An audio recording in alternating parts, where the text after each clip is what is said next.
Greetings, everyone, and welcome to the 45th episode of Theories and Thoughts podcast with your hostess, Arnya and Fancy. I was looking at, I always want to just improve on what we're doing. And I was looking at the YouTube. I was looking at a couple of episodes, and I'm always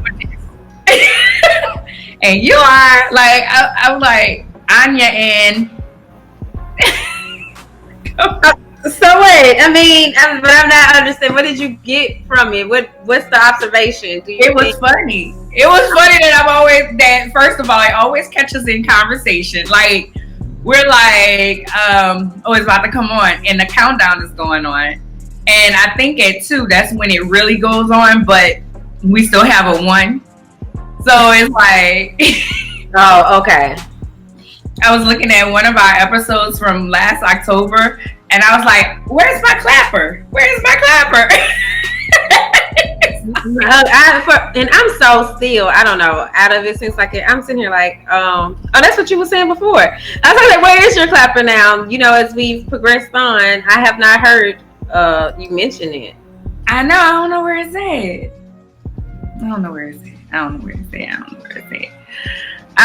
it's at, and that's okay. It was just funny to me that I'm just like, just to see how we've progressed also. Yeah. So, congratulations are in order for Tiana Taylor and Iman. I'm not going to attempt his last name. I think it's Schrumpert, isn't it? It's S-H-U. Okay, never mind. Right. Y'all know who we talk about, but know who we talking about. Like I always say, y'all know who we talking about. And it's funny how we just relate. I just feel like I talk so much, and you just be like, "Okay, girl." That's what I feel like. So, see, now it's anyway. They welcomed their baby girl Rose, with the help of Erykah Badu. They delivered her in the bathroom. They always try to find, from what Iman said was, they always try to find a bathroom with great energy. And I guess that one had great energy because the baby shower was what? Saturday. The baby shower was Saturday, and the baby came the next day. Okay. Well, 2 things though. I think it's Rue Rose, because I remember thinking like that was cute. The R-U-E Row. But also, I think because I saw his post, it was really sweet, by the way. But I think he was saying in the future, because she also delivered Junie in the bathroom too. Yeah. So but I'm saying, I don't think they were intentionally, but I don't think that's what you were saying either. But it was just kind of like the way, I don't know, maybe it's just a kind of perspective of reading it. But I thought he was saying like, so in the future, they now know to always choose, a house with a bathroom with good energy, because like this is kind of becoming a pattern or something. But I could have read that. I thought that they were saying that, I don't know, it don't matter. I thought that they were saying that they make it and they're intentional about a bathroom. And I know they didn't want the hospital. This time Erykah had been said that she was going to be the doula. I was actually one of the ladies that I know is being a doula, and I got the information. So I might be a doula later on in life. We'll see. Okay. Add that to something else I want to do in life. Deliver babies. Come on now. What's up with my accent though? Anywho, Usher and his girlfriend, I think her name is Jennifer, announced that they're having a baby. So this will be Usher's 3rd baby. He has 2 boys already with his ex-wife Tamika. Okay. So congratulations. Sorry, and honestly, I'm not trying to, because I know I saw a lot of speculation about Usher, and but congratulations to them. I just said okay, because Just, I know you've been talking. Y'all probably don't know this watching. I remember just as we came on, something else I needed to do. So that's why if I seem like I'm not interested in the story, it's not that. It's just like I'm trying to make certain I don't forget, to have something else ready for later on in the show.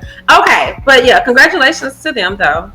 And I see she's like a big music exec or something. I didn't know her originally, but I kind of looked her up. Oh, I am her. I know her.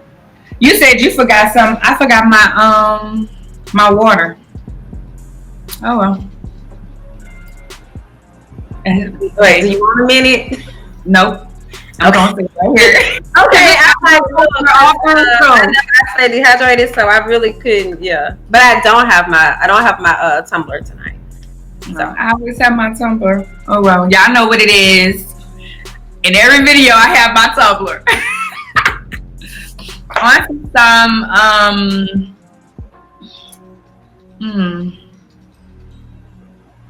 news. It's not news, but it is social media news. And I just wanted to kind of talk through this whole situation. There was a video going around on social media of a young lady named Trinity. She's being what people are saying abused, and I agree. Abused by her mother, by her stepmother, and by her father. In the post that the father said after the fact, he said that he's trying to help his child and something about smoking marijuana at someone's house. However, in the video, it sounded like they're saying, "What did you do to your sister? What did you do to your sister? Tell them what you're doing, what you did to your sister, and you have a court case and different things." I want to talk about this because everybody disciplined differently, and people discipline how they want to in their own home. However, I felt that if this is how you're choosing to discipline your child, why record it?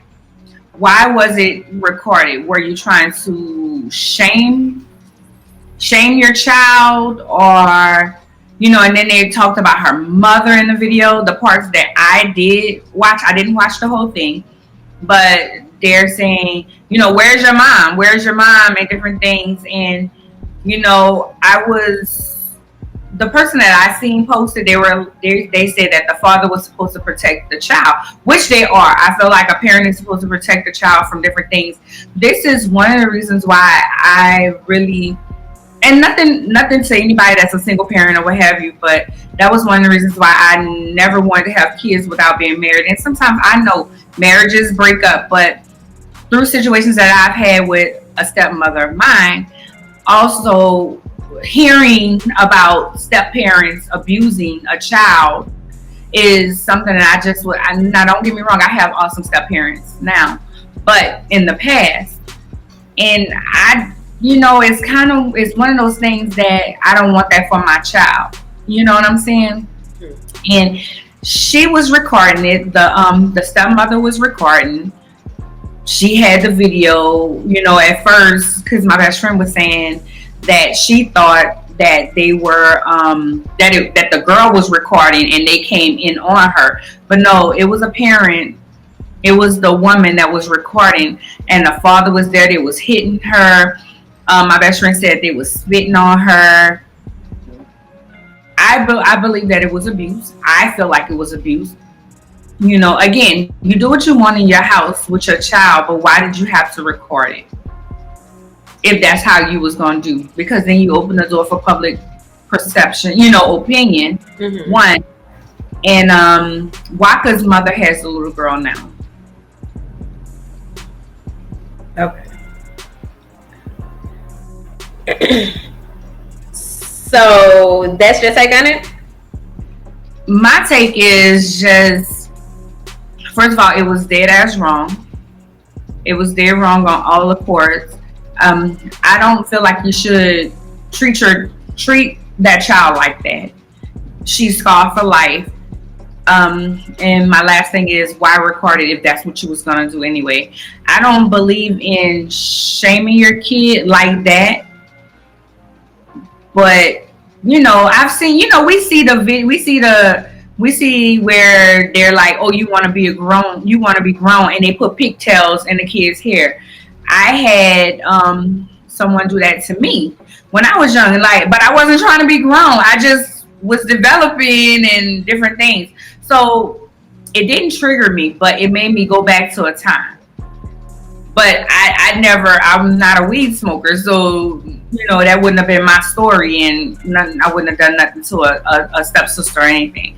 However, we see those things that, oh, you want to be grown, so I'll put these pigtails in your hair, you're gonna have to wear your clothes like this.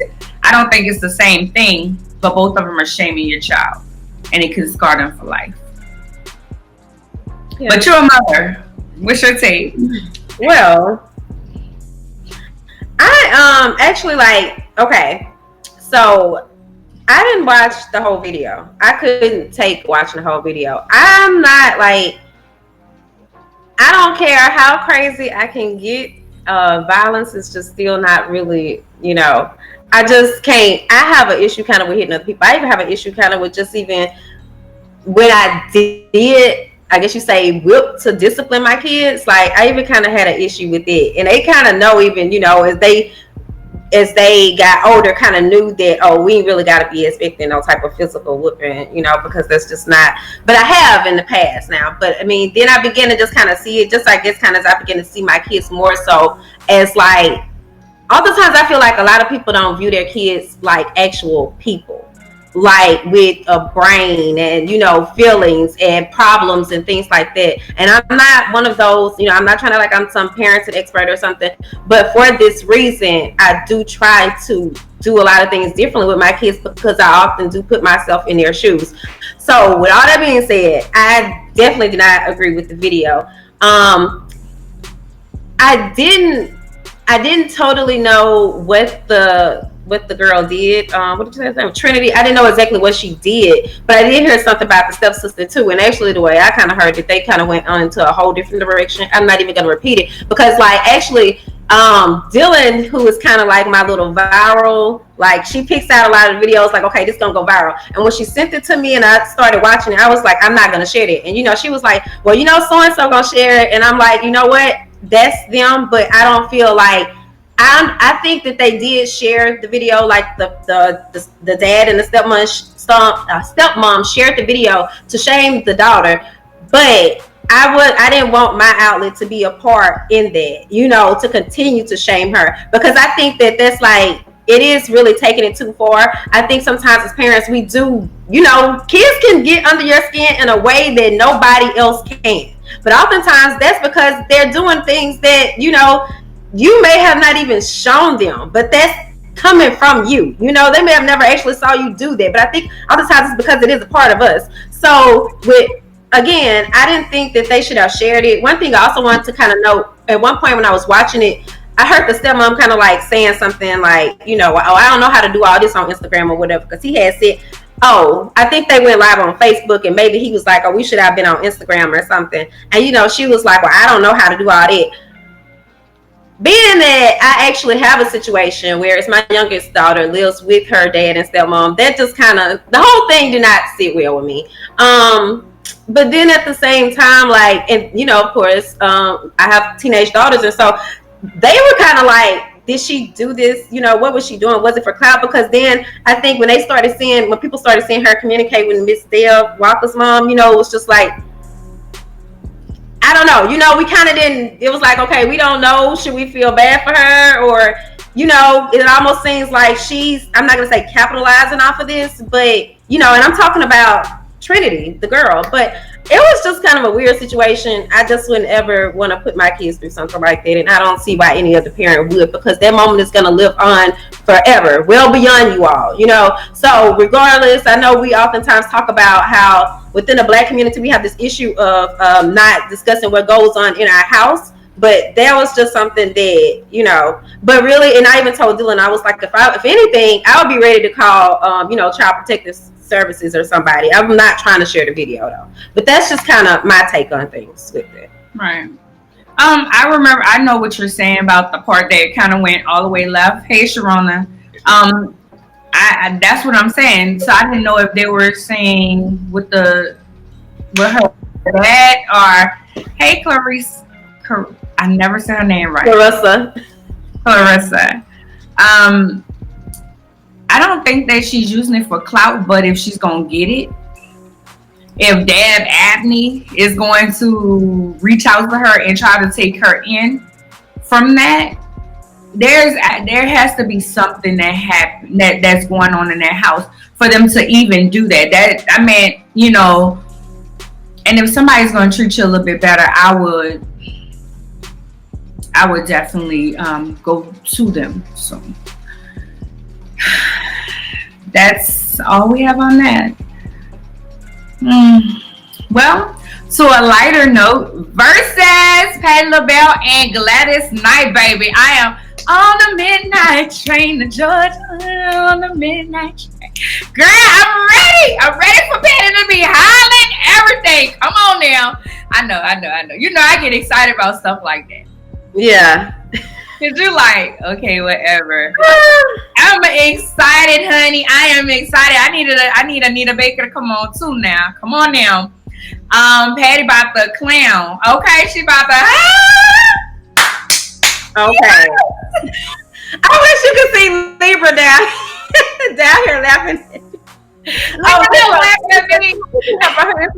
But I listen to both, but I'm not just, you know, and I'm not gonna lie, if they brought Anita in, I probably just wouldn't watch. That's gonna be too slow for me. I ain't got the time. Like Brandon them already did 3 hours. Oh my gosh. Can you imagine what they be trying to do?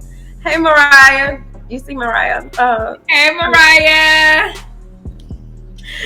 Okay. That's all I have. Don't laugh at me. Y'all look. This me. Baby, I'm gonna be up in here. Text me. I will text you what songs I want to hear, and you just text me when it's time to come. But I will say, in the 3rd grade, my class won when we sang "Midnight Train to Georgia." Though, like you was texting me like you was texting me during Brandy and Monica, like when they gonna come on. When and like as soon as I text, I was like, "Anya, probably like if you quit damn texting me, you could be." I don't have the patience for that though. Y'all better come on here. Let me tell you, you and Anitra both was texting me. So about when they coming out there, Anitra like, well, I ain't like that song by Brandy. At least she wasn't texting me throughout. She was like, well, why she play that? What song is? I'm like, girl, stop. Stop asking me that. Enjoy. But okay. Well, y'all, I actually have an important message to share tonight right before I bring our guest in, because I know it is 7:20, but I wanted to take a minute to talk to you all about something that is important, and it's voting, because the election is November the 3rd, but there's also going to be some local elections taking place as well. So I know that, or at least I would think that we all know how much we have at stake right now, you know, how important these elections are, as well as there are being quite a bit of conflicting messages all of a sudden coming out. And I kind of think it's too late for that. Like, you know, if y'all wanted to do all this, we should have been trying to do this last year, prepare for it now. Don't come into this election with it. We might have to hold those ideas off for the next 4 years. That's kind of me personally speaking. But either way, we do know that this is really important. So elections have consequences, and the unprecedented circumstances that we are living in are a clear example of that. When a country, state, or a local government lacks leadership, the effects can be felt in every aspect of our lives. We can transform our communities. You can make a difference, and it starts with us being prepared. We have a lot at stake in the next coming weeks. So will you rise to being the change maker? I want you all, or I ask you all, to join me as I'm going to be also joining in. I'm not taking part in this event, but I'm actually going to be watching. So tomorrow evening, Metromorphosis and the Power Coalition is going to be hosting the mass meeting on what's at stake to find out what you need to know about voting in the pandemic. The meeting is being held online, and you need to register in advance. State Representative Ted James, Ashley Shelton of the Power Coalition, Sybil Holt, and Representative Royce DePlaces are going to be able to break down and tell you what you need to know and how to be able to safely cast your vote, which we know is like really important, because that is one reason why some people are doubting going to the polls. Also, Raymond Jessen of Metromorphosis is going to be moderating this panel. So You can't afford to miss it. I actually do have an interview that I'm going to be doing tomorrow online at 6, but as soon as I finish, I will be tuning in. And I know since it is going to be a panel that they might be on for at least a good hour. So if you might not be able to catch the beginning, but do try to catch some part of it, because I know that they're going to be giving out a lot of useful information. And even if you aren't within the Baton Rouge or East Baton Rouge parish community, then you can still learn something that can possibly help you with your other, with wherever you're at and wherever you're planning to vote. So I'm going to drop the link to that for you all to be able to join in. 1 second. And then I promise you I'm going to be getting into Libra. I just wanted to make certain that I took the time to let you all know about that, because it's important. So I agree with you on we should have been talking about them ideas before. Don't come up in here with this. Don't come up in here with this talking about, we need for the black. We should have been saying it. We should have been saying that. Thank you, Lisa. Okay, so but I'm glad that y'all also agree, because I did see some stuff today. So y'all, bringing in our guest now is Miss Libra J. Hicks of Our Children's Story. And Libra, I'm going to let you kind of introduce yourself to our audience and tell them about the organization and yourself, because I know you can do it better. So that part. My name is Libra Hicks, and I am founder president of Our Children's Story, a nonprofit organization that services the special needs community. Since COVID, we've actually moved to a more virtual platform. We have a specialized group where we offer programs and services through this group. Since COVID is here, we can't be in the homes and really touch the community like we normally do. So we've moved to a more virtual platform, which has allowed us partnerships with people we wouldn't have been able to partner with prior to COVID. So it's been great. I don't know if you guys can see, but we are in my center. I've partnered with AG Educational Group. She's actually on another meeting. I partnered with AG Educational Group. We have a digital learning cafe and parent resource center. And it's an inclusive cafe where if the mom or dad or family are not able to do digital learning at home effectively, meaning your hands in, being available to answer questions because you may be working from home or you might have to go into the office, you can bring them here and we will nurture them and take care of them. We will do tutoring. We will sit with them with digital learning. It is inclusive. We do take special needs children. We're not doing medically fragile yet, but we are taking children who are moderate, not severe, and we are assisting the community. We have scholarships that we are awarding for the cafe. So it's a lot of things going on, girl. It's a lot of things. Good. I'm like, okay, Libra, look, I'm excited for you all, because I know that the work that you do is really important. Also, I just kind of want to back up 1 second though, because you didn't really tell everybody. You went into like y'all got a lot of good stuff going on, but also let them know what Our Children's Story does. So what we do is we do a lot of support groups. We do a lot of education on IEPs, how to advocate effectively.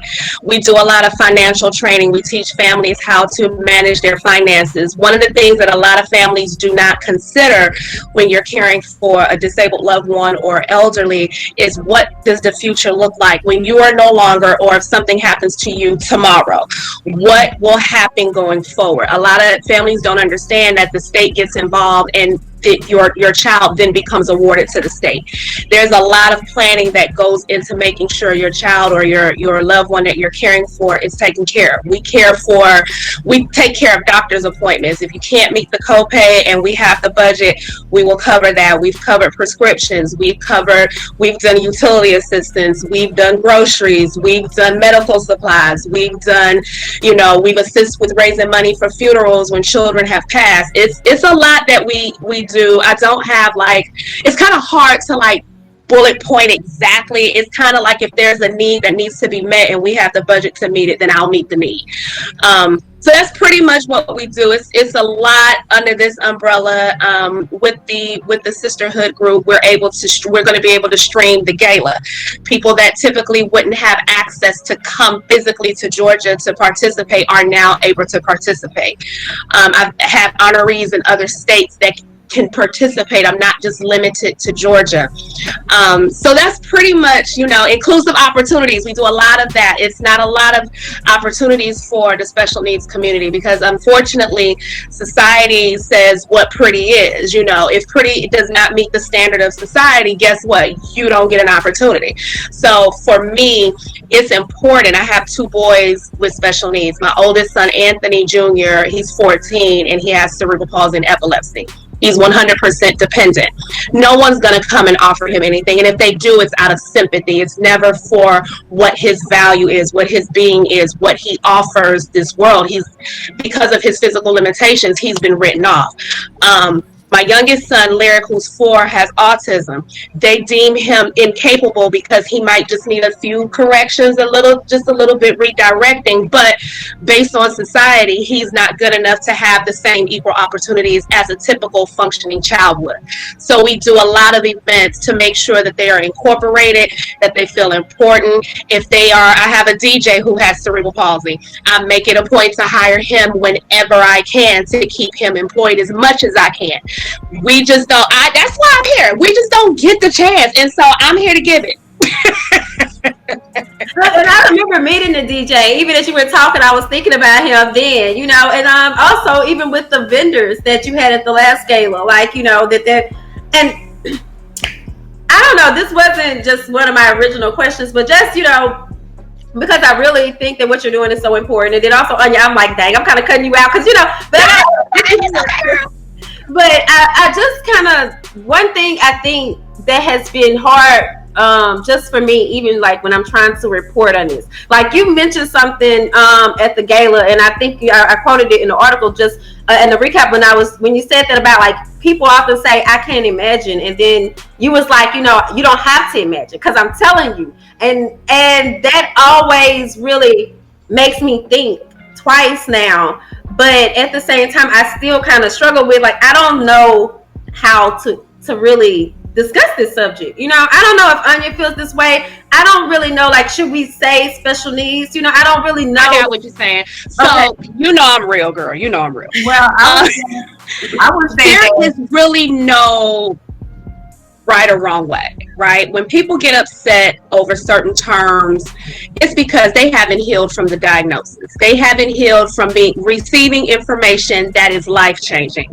They're not healed from the emotion that comes with not having what everybody else has, right? So there's really no right or wrong. There's really no say this, don't say that. You'll tap dance forever doing that. Just report it as you can, the best way that you can. You can't do it like I can because you don't live it every day. So I know how to tap dance with my people. I know, okay, this particular person can't handle if I come off the cuff and keep it real and use these terms. One of the reasons I've got into advocacy is because a lot of people get caught up in the definition when they're filling out applications. And unfortunately, the incorrect terms based on emotions that people have are in the textbooks. My argument to families is you got to be okay with the terms. You can't change what they have pegged these terms to be, but you can change how you respond and receive it. If this is not your life, if you don't view your child as this, then don't engage in it. So words like retard, that doesn't bother me. We use that word loosely, like we use the N-word. It doesn't have an effect on me because I don't view my children as retards. And if we really did the homework on what the definition means, it has nothing to do with the special needs community in the first place. Even the word handicap, when the word was created, it had no intent for this community. It was migrated in to be used for the community. So there's really, for you, report it as you can, the best way you see fit, the best way that your heart tells you to do it. That's the best way to do it, because otherwise you'll tap dance and you can't do that. You'll become a puppet, girl. They emotional, and I get it because I've been there. I know what it's like to get hit with stuff, and with Moo, my oldest, I call him Moo. He prepared me for my youngest because it was one thing after another, and it was touch and go at times, and it was, okay, is he coming home? Is he not coming home? Oh my God, he cold blue. Oh my God, is this? I went through that, so any little thing would set me off. It's equivalent to the politics going on. You really don't know how to word because everybody is emotional as hell. So there's really no way for you to move. Just verbalize it the best way you can based on the perceptions that you have. I was gonna say that everything that you just said, Libra, is 100% true. I when I decided education, the college that I went to, I had to do a certificate, and my certificate is special needs.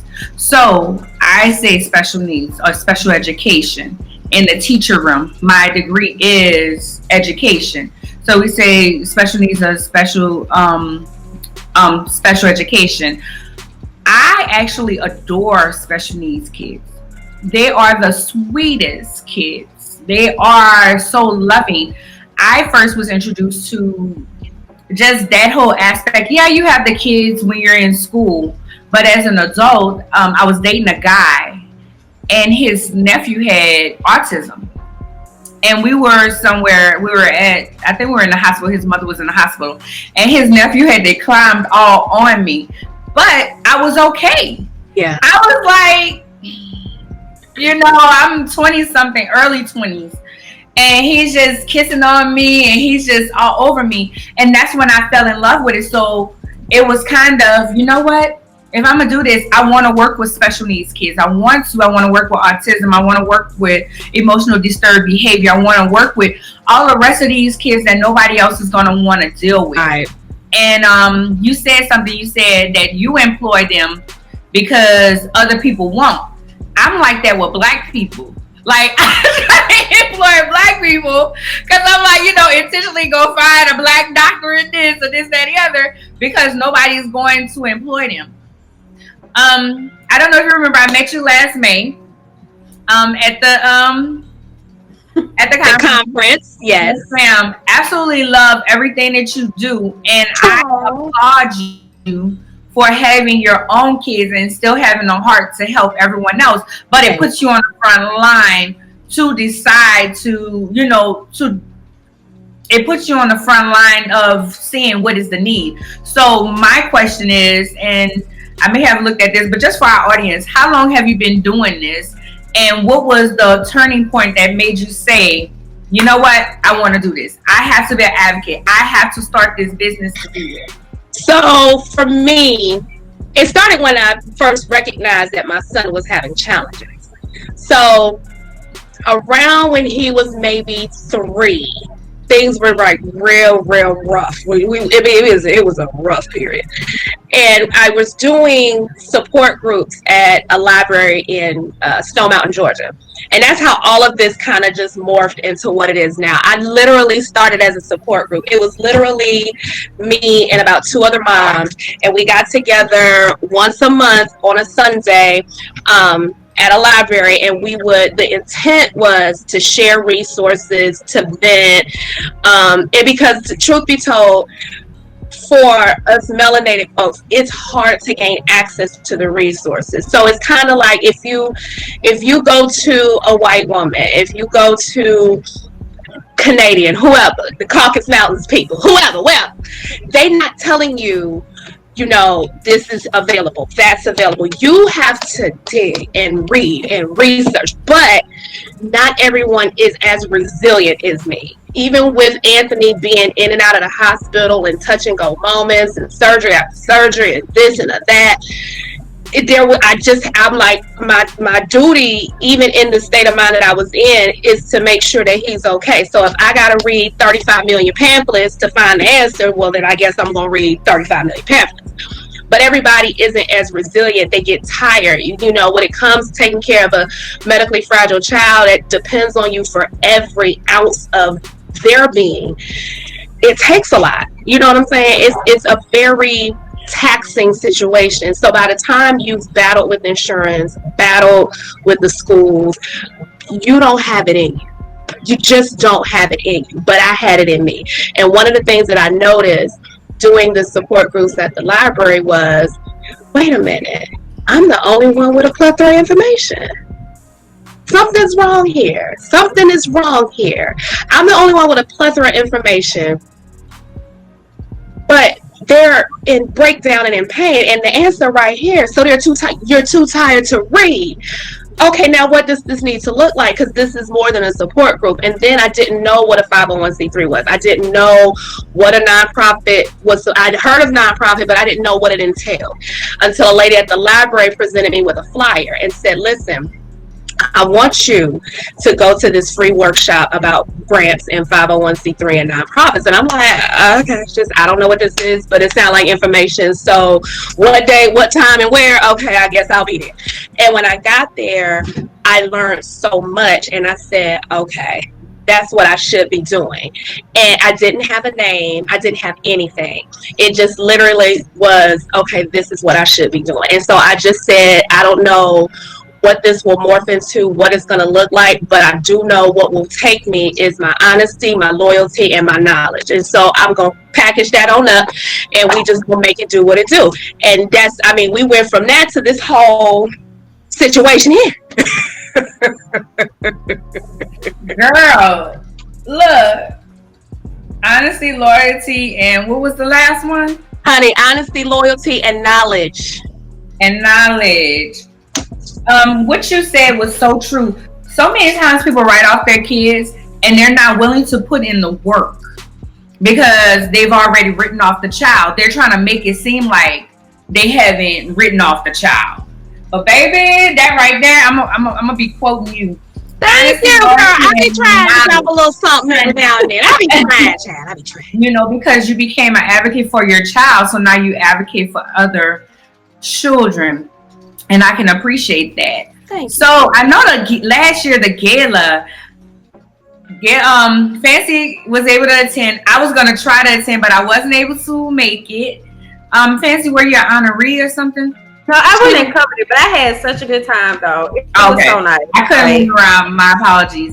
That's and okay. she just talked about it, and she said Libra had it was so nice, and I was like, okay, you know, now I'm mad because I missed it. You know, you'll be like, I should have figured it out. You can this year, girl. It's virtual, boo. It's virtual. All you got to do is log in this year, baby. And the whole week, the week of the gala, I have events all week in my group. So we have IEP workshop, we have a yoga class, we have a financial class, we have a concert. Like, we have a plethora of things that's going to pop off the entire week leading to the gala. So it's going to be one for the books. It's new for me, you know, the virtual arena, doing stuff virtual. I'm like, okay, we're going to make it work because I ain't canceling. I'm just not going to do that.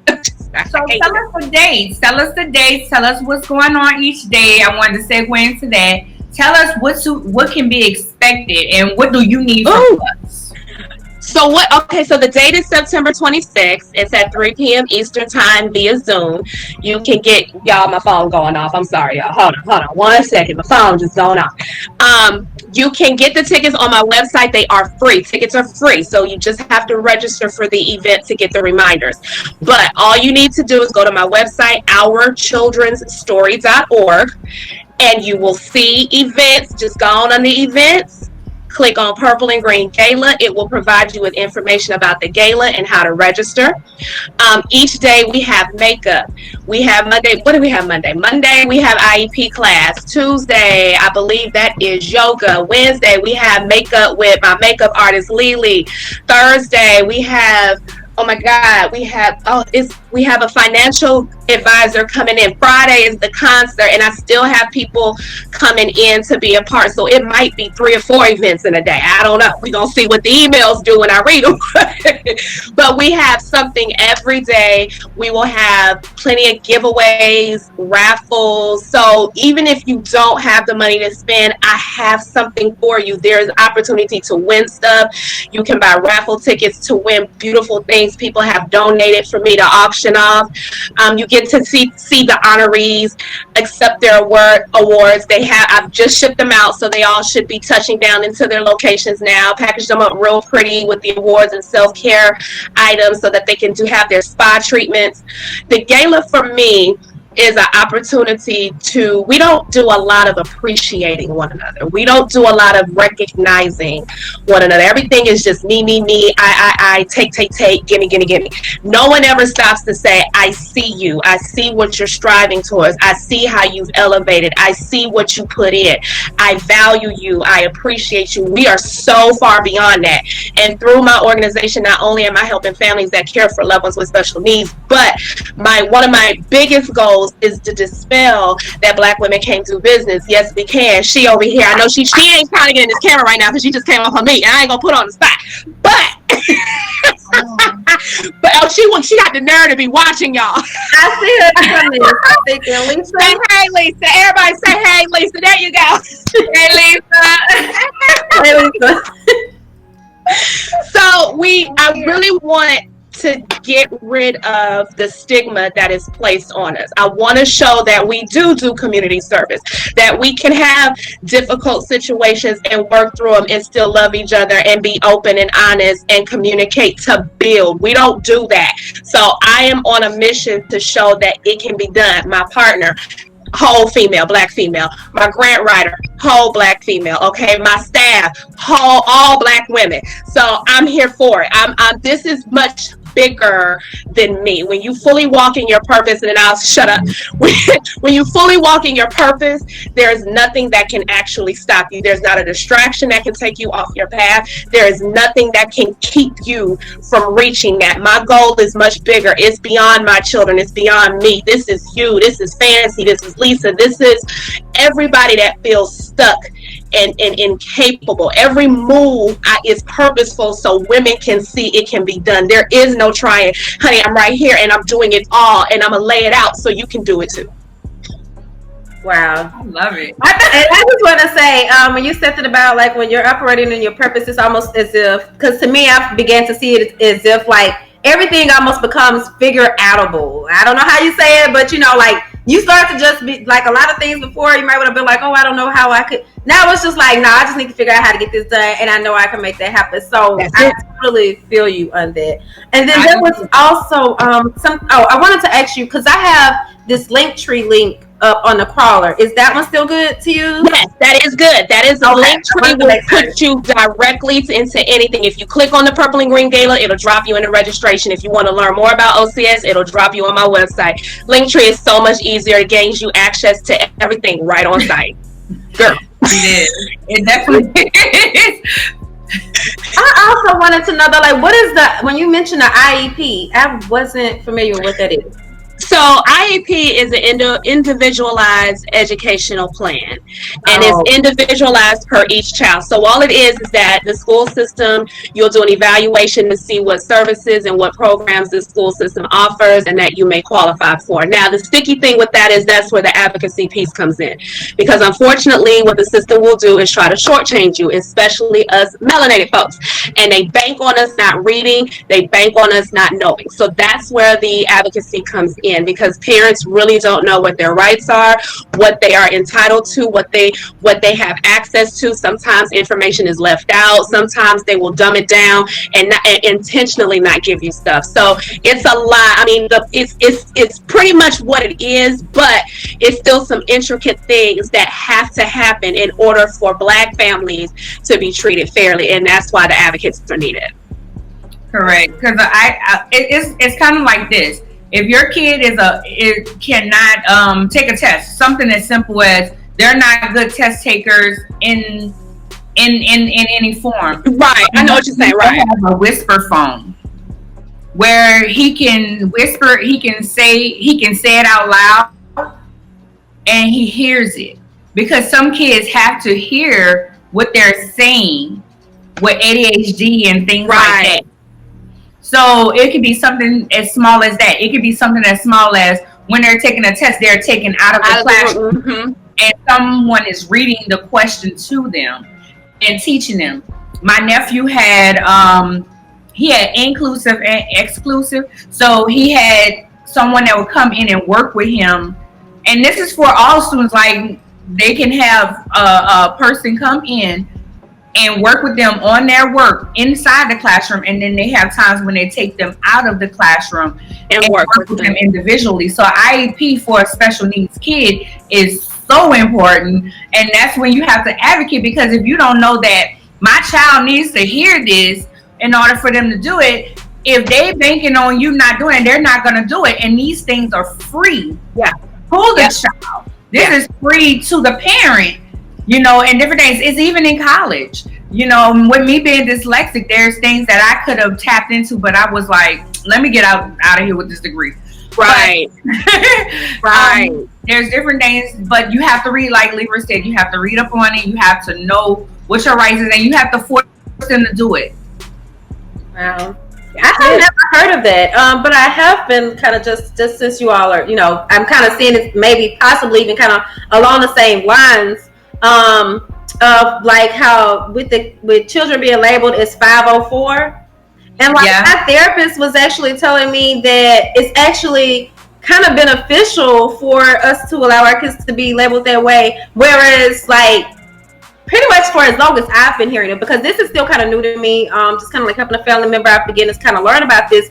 And everybody was like, oh no, don't want to be labeled that, And so I was like, oh, okay, so we're supposed to keep this a secret. And then as I was talking with my therapist about it more, she was like, why are you all doing that? Don't you realize that there are benefits to that? Don't you realize that could actually be the scholarship? That could be how so-and-so pays for college if you go through with it. But initially when you hear that, you begin to think it's a bad thing. And she actually told me that it's a lot of people that don't look like us that actually allow their kids to be labeled this way so that they can get those. What's funny when you say that, Fancy, and I'm going to just keep it 100.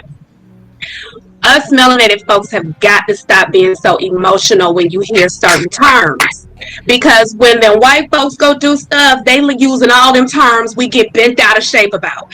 Every term that you are bent out of shape about is what's getting them into them doors that you complain about wanting to be in. You just don't want to play the game the way it needs to be played to get into the door. And then when you make it in the door, you change the rules. Yep. You want to change the rules, tell them how you going to come in their house, how you going to rearrange their furniture, child. And they not about to let you do that. You work a lot harder, not smarter. You play their game, you learn the rules, you get in the house, let them like you enough to change up some things, and then you can make some moves. But all this hollering and screaming and gimme ain't gonna do nothing.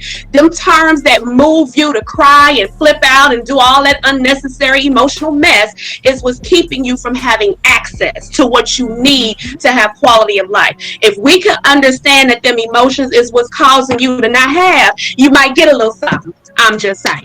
I totally agree with you. And that's my team. I remember, you're so silly. I remember when I used to nanny, there was a little boy, and with an autism kid, they don't like to be around. Well, they can be around other people, but loud noises. Yeah. And then they're watching like moves that's too fast don't work for them, and they want to touch. They don't. So I remember a kid coming and displaying different things. Now I'm not a diagnostician, however, because I have taken the classes, I can kind of spot it. And the mom said the dad wouldn't let the child was like 3, wouldn't let him get tested, get diagnosed because of the shame. And that's the thing, we have shame. I feel like as an adult, I found out that I was dyslexic, but I always read slow. And, although I was highly functioning, I went to one of the best high schools in New Orleans. I went to the best high school in New Orleans. We had to take a test to get in there. I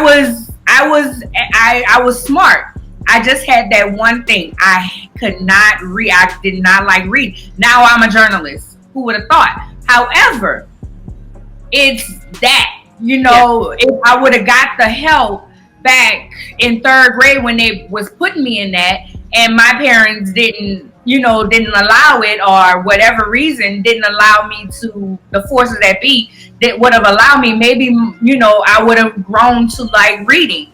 But here I am, I hate it because it's like the comprehension, and I'm one of them kids that could have used the whisper phone. I'm gonna tell you a documentary to watch. Do you remember Willowbrook? Willowbrook is a documentary, and I want you to watch that. It will break down a lot of things. A lot of things that people don't understand, especially when it comes to us melanated folks. And I mean us brown folks, Spanish folks, Mexican folks, Puerto Rican, Dominican. We all are one and the same, but that's another conversation. What they do is they make more from our ignorance and not us getting the diagnosis. You know what happens? What we do, we turn them over to the state to take care of them because now we stressed as hell, right? So now we put them in these group homes. What you think is happening in these group homes? Their spirits is being broke down because there's abuse. There's high abuse. High. Because there's unqualified people, lack of staff to take care of these individuals. They bank on that so that you can willingly say, I can't do it. I ain't got. No. Here, you do it. And then you let these people do whatever they want because you gave up. And that's why they evoke certain emotions on certain words. Just like with funeral, and this is going to sound cold, but I'm going to go on and say it. Order a process of life. Death is happening, whether it's today, tomorrow, 5 years from now, 10 years from now. We all got an expiration date. But what is the common thing that we all do? We flip out when the person dies. Oh my God, so-and-so died. But people been dying for how long? And why are we still emotionally attached to that? That's how they get you to spend all your money at these funerals, because you're emotionally attached. You ain't supposed to be spending that kind of money on a damn funeral, but for some reason, we get caught up in the emotion, which drives us to do crazy things that don't make no sense. That's how they keep making money. And then it keeps you in a state of cloud to keep you from doing this and researching. So now you ain't researching nothing because you're just out here focusing straight on emotion. They should be doing. I get that, but do you have the playbook to point it out to them? Because what they should be doing and what's in writing is two different things. If you bring the writing and leave the emotion out, you get somewhere. But we get so caught up into not being okay with the order process of life that we allow those emotions to be the narrative for every little thing. And you can't let it do that. With Black folks, we have got to start reading and researching and doing more than just social media, hearsay, she say, this is what the topic is for the day. I knew as soon as COVID hit that my community was going to take a hit. When they came to Georgia and cut the budget for family support services, I said, oh, this is what I've been telling everybody, because people thought I was crazy. I said, the government can shut it off at any time. You could be getting help today, and tomorrow they might say, nah, I don't want to give it to you. And guess what? They ain't got to give it to you. But what did you do to prepare for the day they said, nah, I ain't giving it to you?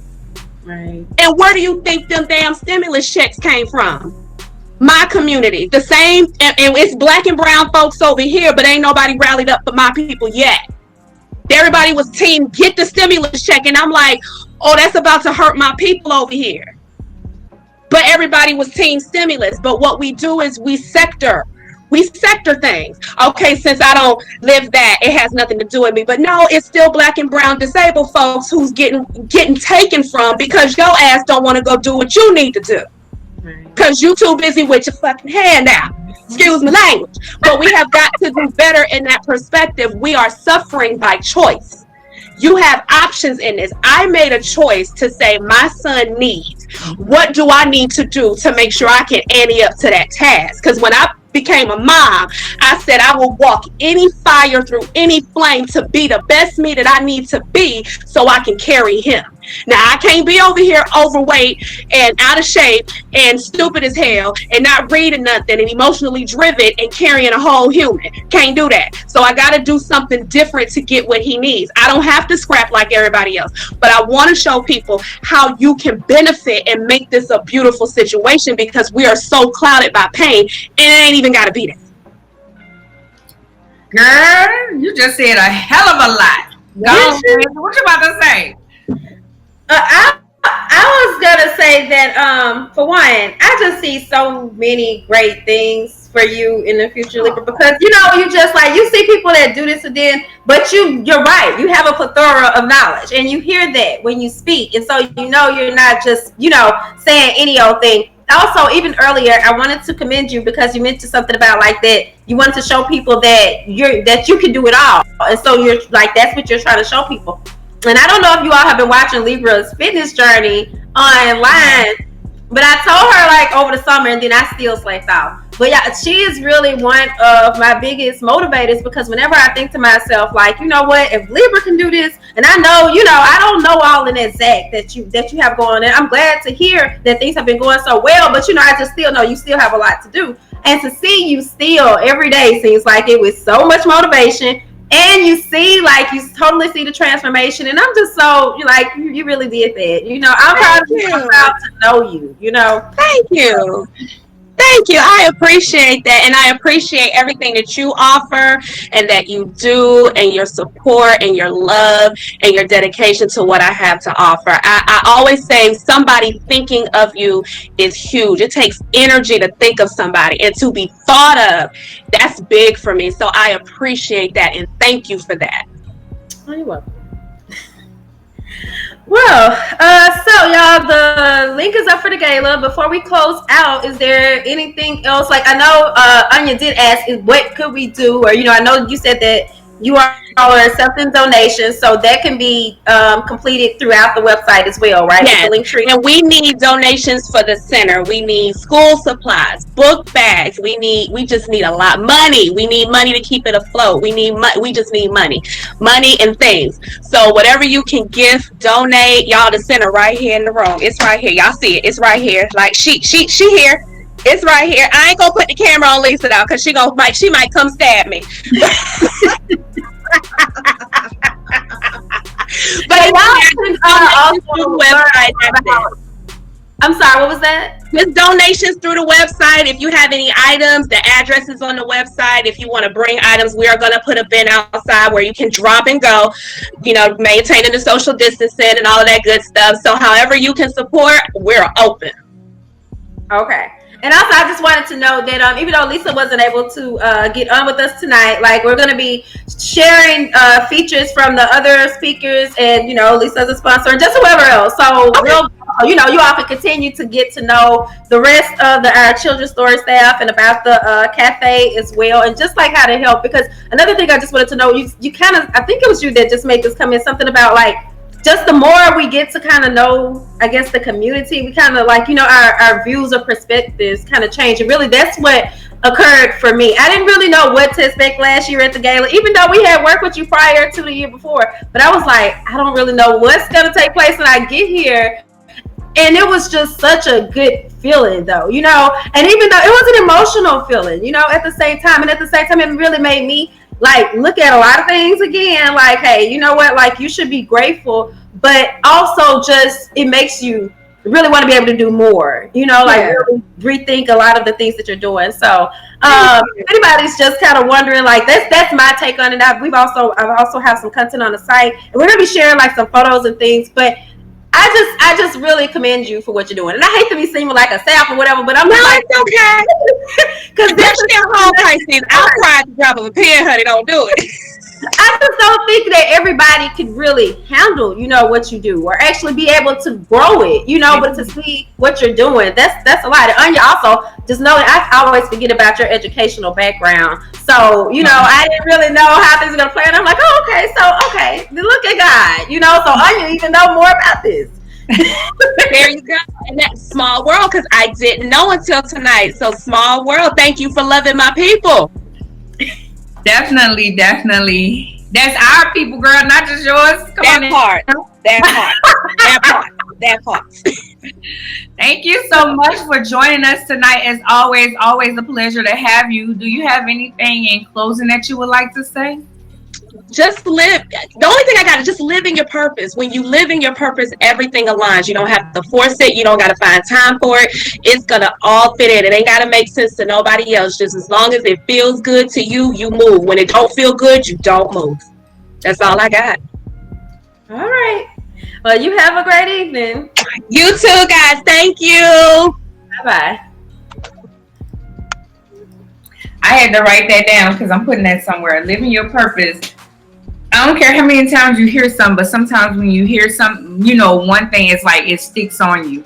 And we always hear living your purpose, but it's so real when you live in your purpose and when you watch someone who actually loves doing what they're doing. And it is hard work. It's very hard work.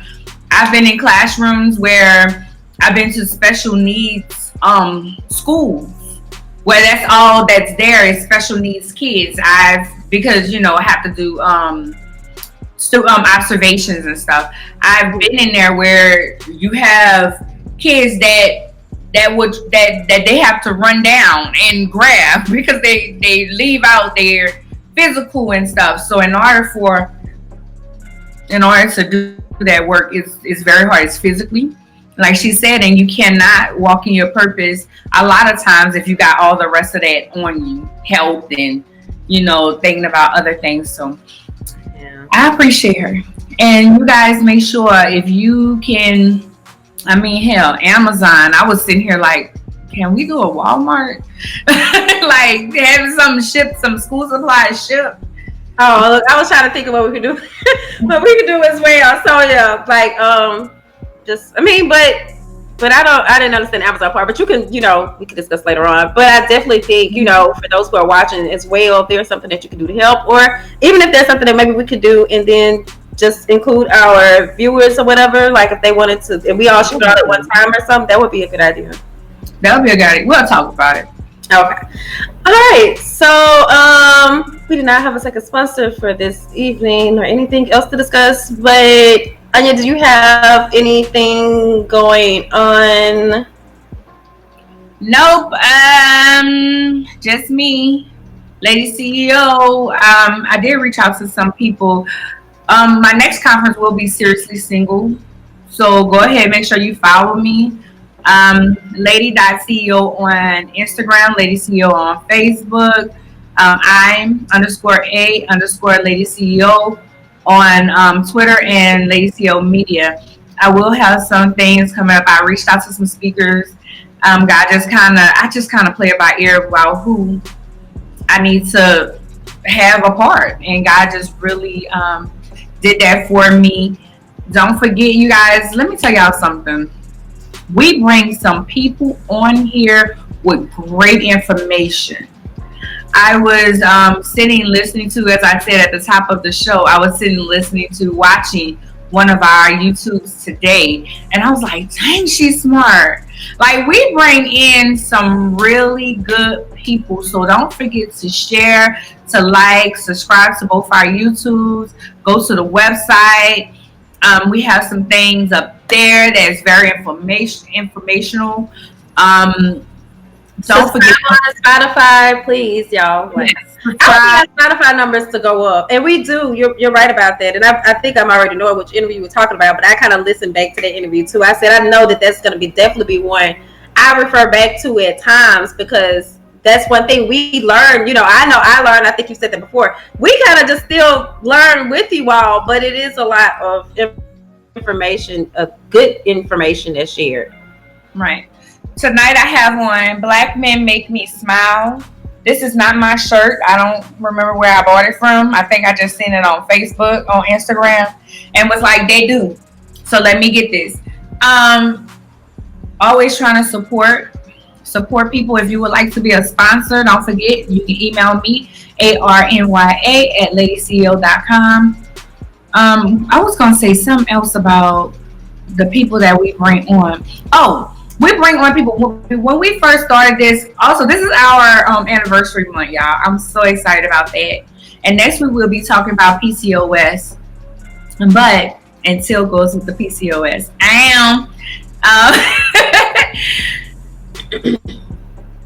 When we started this podcast, and I'm going to say this and then we can go unless you have something else.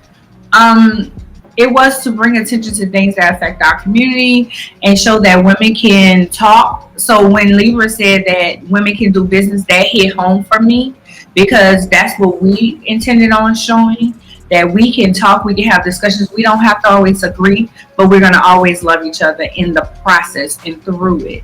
So that was one of our main things with this, and to bring people on that was going to educate us and teach us and show us different things that we don't talk about, that's taboo in our community. So I'm happy to be still part of Theories and Thoughts 1 year later. We're almost here, just a couple of weeks. Okay. Well, I just kind of one thing on that. I've been trying to figure out a way for us to better describe the podcast, because I think like what you just said, that's important. We say lifestyle oftentimes, but I don't think that's totally it, because if you really follow the podcast, then you see that pretty much every episode outside of like our wind downs, or if we kind of do something that's kind of like, I guess even we kind of maybe do the more taboo type of subjects, but even still, they're still in an educational format. So there's always something that you could take away, and I feel like it's always a way that you can improve yourself, or improve your life. So that's just, if you all have any suggestions, because, or even Anya, if you have suggestions, but I just think that's something that we maybe need to look into, as we cross over our year mark. But yeah, that's it. Bye.